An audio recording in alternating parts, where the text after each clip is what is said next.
In this video we're doing a 14-week update to the build of our camper van.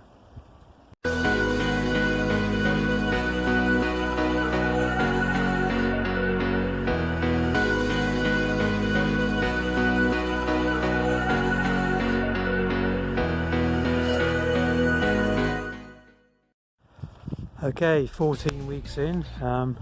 It's taken its time, isn't it? But we're getting there. So go through what we've completed in this period. First thing we've done is we put in the one of the garage walls. So that's just ply on a framework we'll see off the inside. And this is sort of wipe clean vinyl, so that when we get muddy we can wipe it down. We've got the solar controller in there, and some more electrics, and the fridge we'll see in a minute. Excuse me, hopefully I'm okay.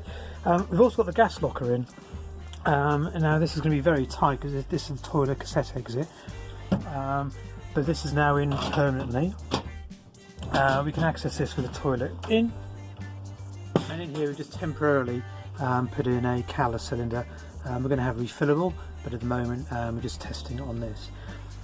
So we've got a metal gas locker with a gas stop vent, we've got a regulator in the corner, and this thing at the back is a bubble tester. If you don't have one, I would recommend it massively. What you do, when you press the red button, it diverts all the gas through the bottom bit, which is a viewing chamber for liquid, and hence you see bubbles. So if your obviously appliance is on, you'll see bubbles. But importantly, if there's a leak anywhere, even if it's tiny, which you can't detect with anything else, you'll see the odd bubble coming through. So it's absolutely brilliant to know that you've done a reasonable job doing up the plumbing. We still need to do an earth bond strap in here. We've got the manifold for the hob and hot water, and the joint in the corner, and then from there on we've just got solid pipes to the appliances. We've whacked in the reversing camera, the second one, which is part of the dash cam, to the reverse lights as well, so it's automatic. That's the back. Right, in the front, we had the upholstery completed, and now that's fantastic. It's in the house for safekeeping. There's another video on that which I will link in and do a clever bit on here if I can. But importantly, this is the main job completed for this session, which is the kitchen. Last time we completely screwed up the worktop and had to redo it, so that's now in and complete. The fridge is a Vitifrigo C60i, which is a brilliant fridge and freezer. The freezer goes down to about minus 12 in about 10 minutes, so it's really good. So really happy with that. Then down here we've got two outlets for the diesel heater. There's another one in the bathroom and there's one in the garage, so we can run that. And there's a 240 volt electric heater, 1 or 2 kilowatt. Now this is got an isolator up here, but it's on a remote control, so we have a thermostat on a remote.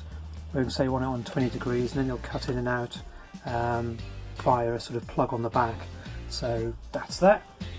The sink and waste is done, and the hob, and that's our nice new kettle. That all works fine. The cupboard is now complete as well. These are locked catches, so you press the button to open it up. And this is the wheel arch cupboard, which is just basically stock. So that's really boxing insulated. Makes a hell of a difference to noise. We've got automatic lights that come on in the cupboards when the doors open, and the soft close hinges. Again, same as this side with a separate switch for the electrics. So again, we're going to do some shelving in here and the rest of it. But in effect, that's the kitchen complete. Might do some fancy bits. Obviously got lighting. Oh, and the overhead cupboards. Yeah, that's all coming. This is the back of the garage wall. We need to insulate it. I've just bought a new tool for cutting Celotex. I'll link in the description. It's a long knife blade you can stick in your jigsaw, and it's designed for, well, cutting insulation. Is fantastic in tests. So we're going to get this all boxed in and then box this in and insulate it. We've made the shower tray, which is upstairs in the house. So again, what I'll do just show the photo on there so you can see what that's like. We've obviously still got to do all the ceiling and another couple of skylights, another cupboard, but we're getting there.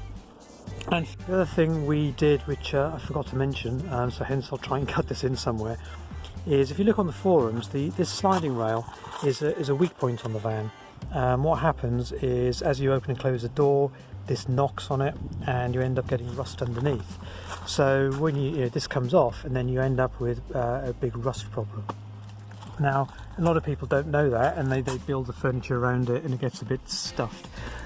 We knew, so what we've done, we've taken it off already, cleaned it up, and we did actually find here on the back the paint had been scratched off already.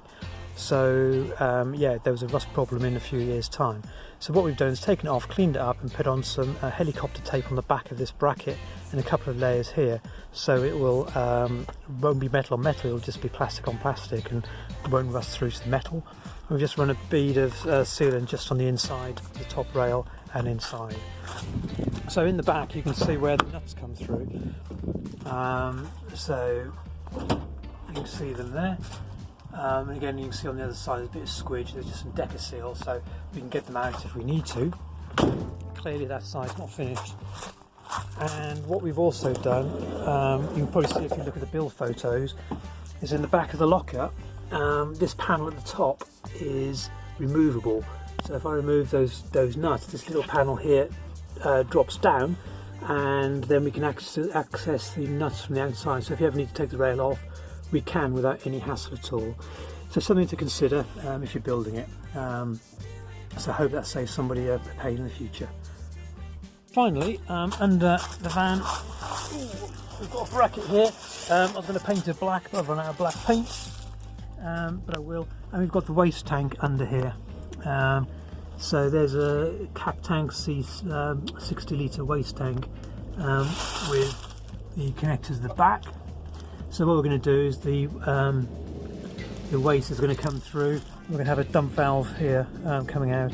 We can then dump the water by pressing the button inside. So that's sort of the next batch of jobs to do, and to finish that off, there we go. Oh, the hot water boiler and everything else is all commissioned now, so it's all absolutely everything you see now in here is working. What I would say is we had a couple of squeaks in the van, and it was really annoying, couldn't track them down at all.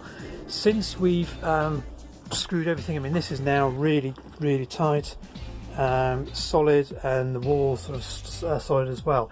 It seems to have strengthened the van up massively. Road holding is really good, there's no wobble, there's no vibration, there's no rattles, and the annoying squeak, which I think may have been the back doors, is just gone. So happy days. I thought I was going to have to try and troubleshoot where that was, but it's gone. Anyway, that's where we are. I think you can see we've still got our work cut out.